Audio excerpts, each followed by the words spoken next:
Oi pessoal, tudo bem? Aqui é o Gustavo, esse é o canal Redes e Poder no Sistema Internacional e hoje a gente vai falar sobre Conselho de Segurança da ONU. Pessoal, espero que vocês estejam bem, que estejam em casa, que tenham tido um bom começo de ano até agora.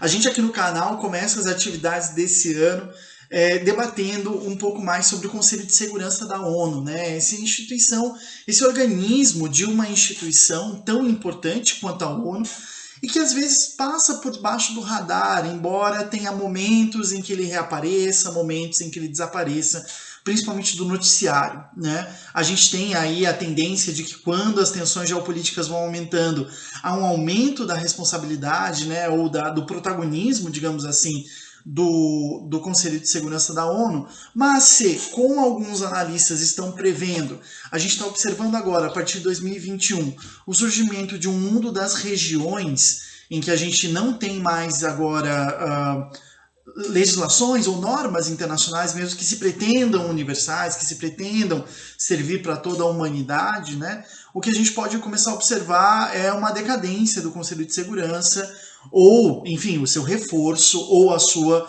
substituição por dentro, né? Para entender um pouquinho essa dinâmica, a gente vai fazer ao longo do mês de janeiro e talvez começo do mês de fevereiro alguns vídeos a respeito do Conselho de Segurança e dos países que fazem parte dele, né? Principalmente os membros permanentes e como que eles estão se encontrando hoje. A ideia principal seria apresentar esses países e o que eles andam fazendo no Conselho de Segurança, qual o seu envolvimento ultimamente, mas a depender de como essa aventura nossa aqui evoluir, vai ser interessante a gente observar também, de uma forma ou de outra, para onde vai o Conselho de Segurança e se existe a possibilidade dele ser substituído ou dele ser alterado por dentro, né? Então essas são algumas questões que vão guiar a gente aí nessa aventura com relação ao Conselho de Segurança da ONU. E para iniciar essa discussão, nessa semana, os 2 vídeos dessa semana serão sobre esse tema. Para começar essa discussão, é interessante a gente pensar nas origens militares do Conselho de Segurança da ONU. E não só o Conselho de Segurança da ONU, mas também da própria Organização das Nações Unidas, né? O contexto onde ela surgiu e por que isso é relevante, né? Acho que quem tem uma certa familiarização com a ONU vai ter muito claro na cabeça que ela, enquanto organização, ela surge dos esforços do fim da Segunda Guerra Mundial, né? Nós temos uma série de documentos que vão sendo assinados ao longo da década de 40, né? Da primeira metade da década de 40, e a gente tende a marcar a Conferência de São Francisco, que aconteceu na primeira metade de 1945, como um marco inicial da Organização das Nações Unidas, né? O momento em que os países se reuniram lá em São Francisco, nos Estados Unidos, para definir que eles iriam dar origem a uma organização universal, que seria responsável por mediatizar de uma forma ou de outra a relação entre esses países no mundo, né? Porém, é interessante a gente perceber que geralmente a gente faz essa análise porque, pelo menos nós de RI, gostamos da ONU, né? A gente tende a gostar dela, a gente tende a achá-la interessante, ou pelo menos um mecanismo necessário para o mundo, e a gente tende então a contar a história a partir da perspectiva da própria organização, e não a partir da perspectiva do momento histórico em que ela foi gestada, foi organizada de uma forma ou de outra. Então é interessante perceber que a ONU, na verdade, ela é resultado de uma série de documentos e estratégias, articulações político-militares realizadas aí nessa segunda metade da Segunda Guerra Mundial, né? A gente tem basicamente 2 fases, pelo menos o teatro europeu da Segunda Guerra Mundial. A gente tem a fase de expansão nazista, marcada principalmente pela invasão da invasão da Polônia inicialmente, mas depois a invasão da União Soviética no fronte oriental e a invasão da França no fronte ocidental, ambas ali no período de 1941, 1942. E a partir daí, a gente tem, a partir de 42, com a queda do Mussolini na Itália, a gente começa a ter a fase de recrudescimento e de expulsão dos nazistas desses territórios, enquanto continuava uma série de conflitos na Ásia, né, que envolvia a China, que envolvia o Japão, já desde a década de 1930 e que acabou sendo engolfada, né, pela Segunda Guerra Mundial. Esse caldeirão, ele é um momento muito importante porque a gente não pode deixar de abordá-lo como uma questão geográfica, que tem que estar muito clara na nossa cabeça, né? Porque, vejam, se houve uma série de declarações, se houve uma série de articulações, principalmente que deram origem à Organização das Nações Unidas como um todo, na verdade é muito importante a gente perceber que isso se deu por uma questão geográfica. A facilidade de organizar esses esforços. A Liga das Nações, que era a organização internacional anterior à ONU, ela estava na Suíça. E nesse período, a Suíça estava completamente, em que pese ela tivesse declarado neutralidade, ela estava completamente envolvida com o regime nazista, né? Embora fosse um regime neutro, um país neutro dentro da guerra, os suíços deram suporte financeiro para os nazistas ao guardar dinheiro que não seria devolvido posteriormente, a facilitar o transporte de tropas e de armas pelo seu território. Né? Então, a Suíça, que era a sede da Liga das Nações, já não era mais o grande centro de decisão, inclusive por estar cercada pelos nazistas, que principalmente depois da invasão da França, já dominavam toda a região dos Balcãs, a Itália, depois da queda do Mussolini em 1942, a França e a Alemanha, que na prática, né, fazem um cerco, digamos assim, à própria Suíça. Soma-se a isso o fato de que vários governos de países invadidos pelos nazistas se encontravam em Londres. Né? Alguns deles tinham se colocado em Paris, até então centro nervoso da diplomacia mundial, mas que depois, com a invasão nazista, se colocaram aí se mudaram em direção a Londres. E isso está marcado num dos documentos fundacionais da ONU, que é a Declaração do Palácio de St. James, né, que é, enfim, o centro da diplomacia britânica, uma declaração que foi assinada, deixa eu só confirmar aqui para não dar nenhuma... que foi assinada em 1941, em junho de 1941, com uma série de países que estavam colocados na Grã-Bretanha depois da invasão nazista à França. Né? Quais eram esses governos, né, que se encontravam em Londres após a invasão nazista na França? A gente tem vários países, por exemplo, a Polônia, a Tchecoslováquia, a Dinamarca, a Bélgica, Luxemburgo, Holanda, Noruega, Grécia, França, Áustria, Iugoslávia, Letônia, Etiópia, com o governo de países independentes, e a gente também tinha representações de domínios coloniais, principalmente na Ásia, que tinham sido ocupados por potências do eixo na Ásia-Pacífico, como as Índias Orientais Holandesas, que dariam origem posteriormente à Indonésia e à Malásia, e também a Birmânia Britânica, né, que hoje em dia nós chamamos de Myanmar.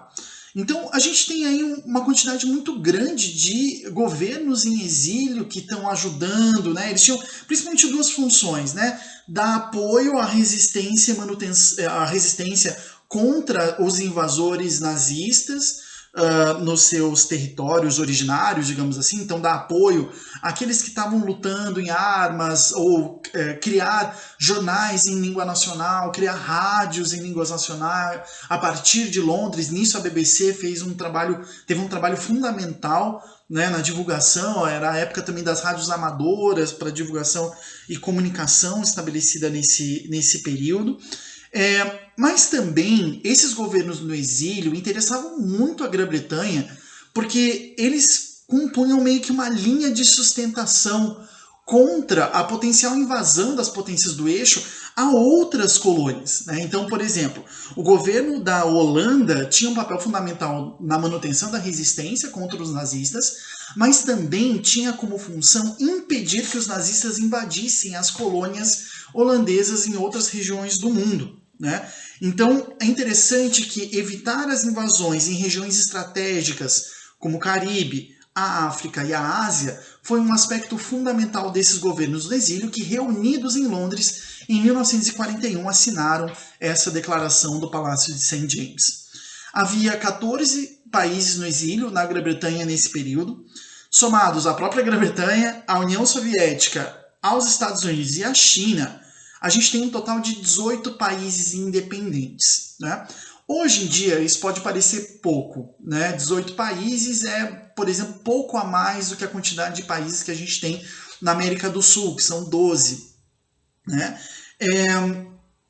Então, pode parecer pouco, mas no período em que a gente está abordando, a gente tem que lembrar que, por exemplo, a Liga das Nações, que então era a organização internacional intergovernamental por excelência, no momento em que ela mais teve membros, ela chegou a ter 58 membros, países considerados independentes, portanto, que faziam parte da Liga das Nações. Isso é muito diferente dos 193 membros oficiais que nós temos na ONU hoje.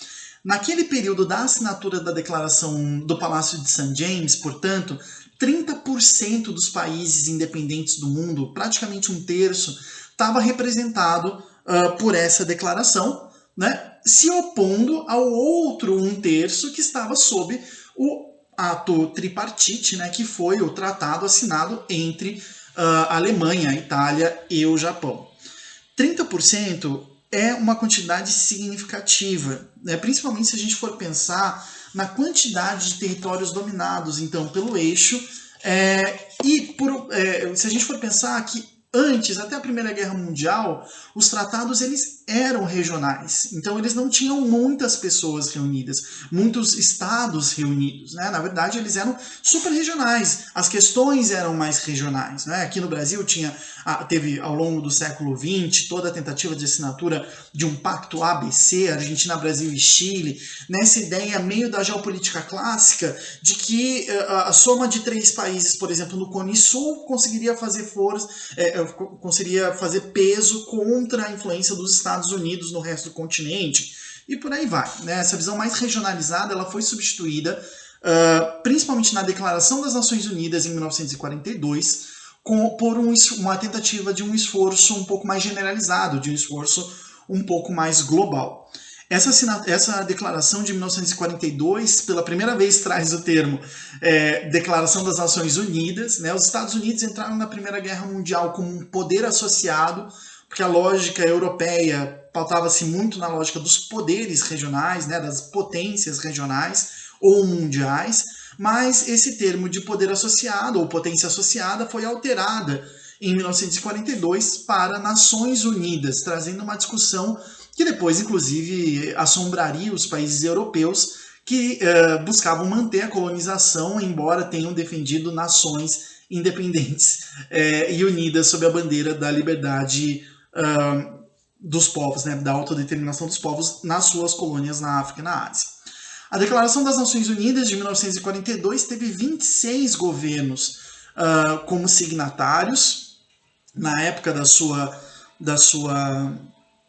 colocação, e ela dizia o seguinte: são 2 termos apenas. A declaração é uma declaração, ou seja, tem só ali alguns parágrafos e 2 declarações de princípio, ou seja, de formas como os países se comprometiam a agir a partir de então, né? O que dizia essa declaração?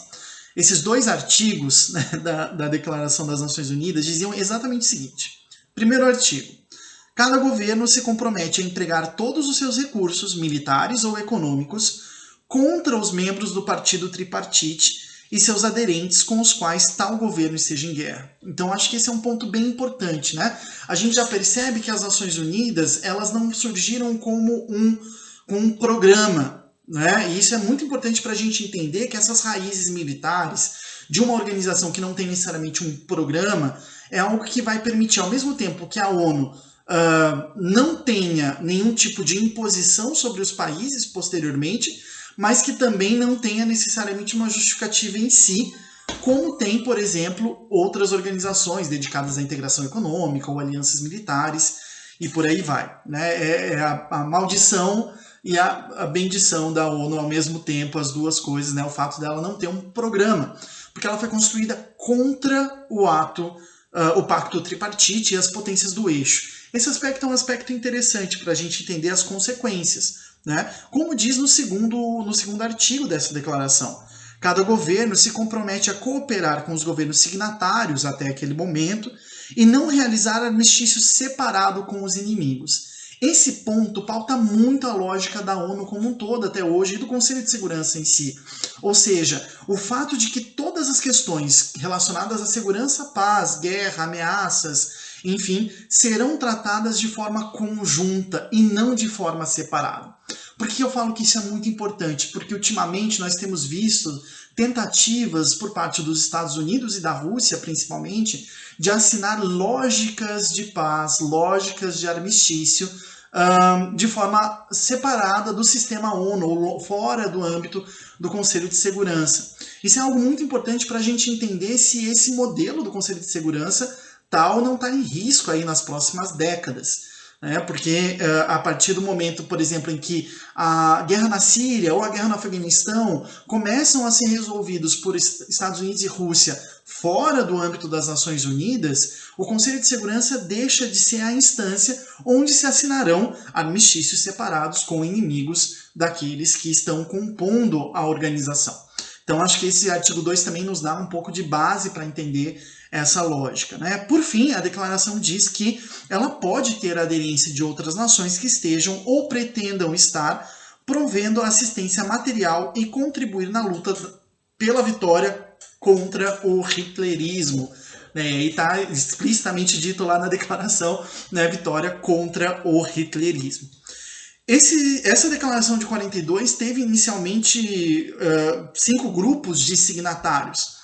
Os 4 grandes guardiões regionais, países que, principalmente na visão do Winston Churchill, cumpririam meio que papel de potências regionais responsáveis por manter a paz e a estabilidade, onde estariam a China, a Rússia, a União Soviética, o Reino Unido e os Estados Unidos, que dividiriam mais ou menos, num princípio, a lógica das zonas de influência. Haveria uma manutenção da lógica de zonas de influência da Primeira Guerra Mundial. Só que depois o embate ideológico entre os Estados Unidos e Rússia fez com que as zonas de influência dos Estados Unidos e do Reino Unido se amalgamassem na parceria especial que eles dizem ter entre si, e da União Soviética e da China, até o cisma sino-soviético na década de 70, também meio que se amalgamassem.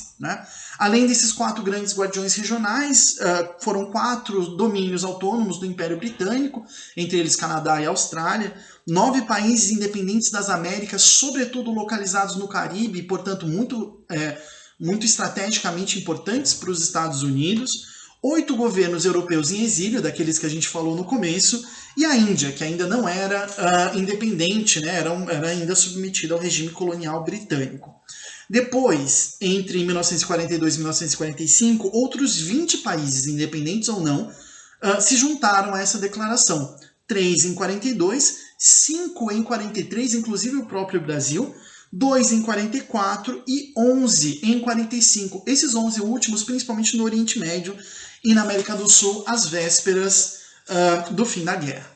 Como que isso afeta o funcionamento do Conselho de Segurança? Bom, o Conselho de Segurança ele faz parte da Carta da ONU, e a partir do artigo 24 são colocadas algumas questões relacionadas diretamente ao Conselho de Segurança, que é o órgão responsável pela ONU pela manutenção da paz e da segurança. Ou seja, ele é o órgão responsável por vigiar, controlar e agir com relação à possibilidade de quebra da paz. E vejam que aí a gente já percebe que o Conselho de Segurança ele tem uma atuação conservadora, ou seja, ele não vai promover a paz, ele vai reestabelecer a paz caso ela seja quebrada. Esse é um aspecto muito importante que faz com que o Conselho de Segurança tenha sido muito criticado em muitos momentos por agir apenas de forma pontual para corrigir os danos causados por algum tipo de quebra anterior.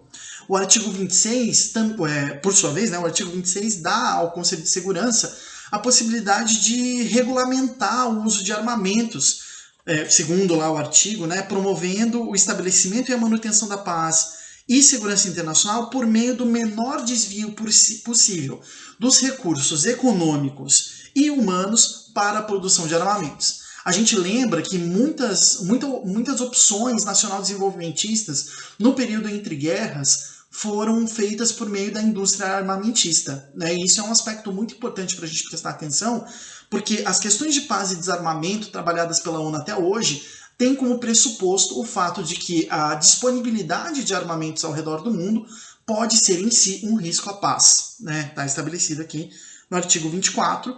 E por fim, no artigo 31, existe uma autonomização do Conselho de Segurança, né? Só membros do Conselho de Segurança, permanentes ou rotativos, podem convocar outros países que estejam envolvidos nessas discussões. Se eles não convocarem, as decisões que são obrigatórias para todos os membros da ONU terão caráter de regra, né? Terão de ser cumpridos por todos eles.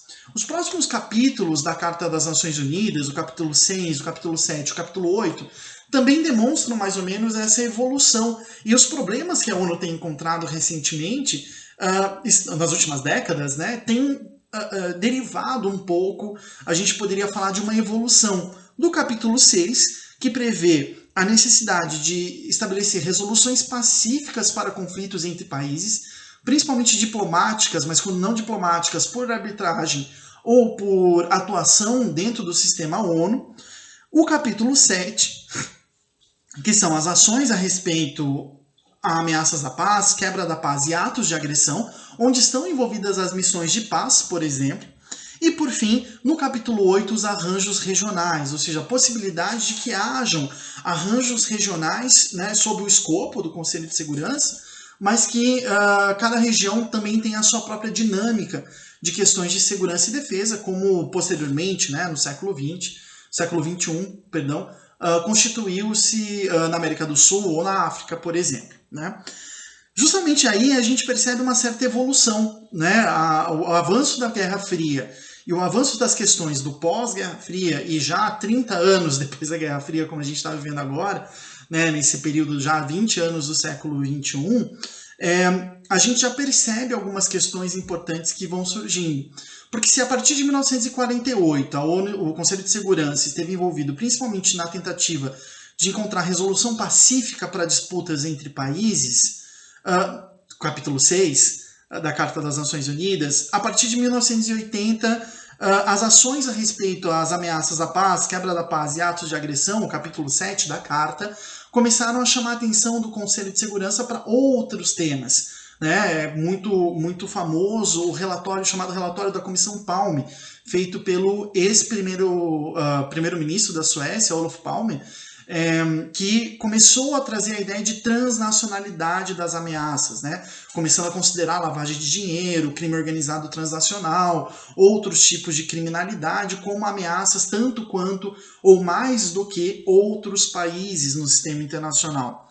E por fim, no capítulo 8, né, a gente começa a enxergar os arranjos regionais. E o próprio questionamento, por exemplo, da organização do Tratado do Atlântico Norte como uma organização regional, porque qual a finalidade da OTAN se a União Soviética, que era aquele país, aquela potência que deveria ser contida pela OTAN, já não existia mais, né? E a partir dos anos 2000 a gente começa a observar principalmente esses novos arranjos regionais. A tentativa da Unasul, aqui na América do Sul, a organização pela União Africana se transformando na União Africana e tendo como um dos seus eixos principais a tentativa de estabilização e pacificação do continente e a iniciativa da União Europeia de avançar na sua integração, deixando de ser apenas um mecanismo de integração econômico e passando a ter uma diretriz comunitária, digamos assim, de segurança e defesa, né? A partir do que a gente já começa a ouvir desde 2018,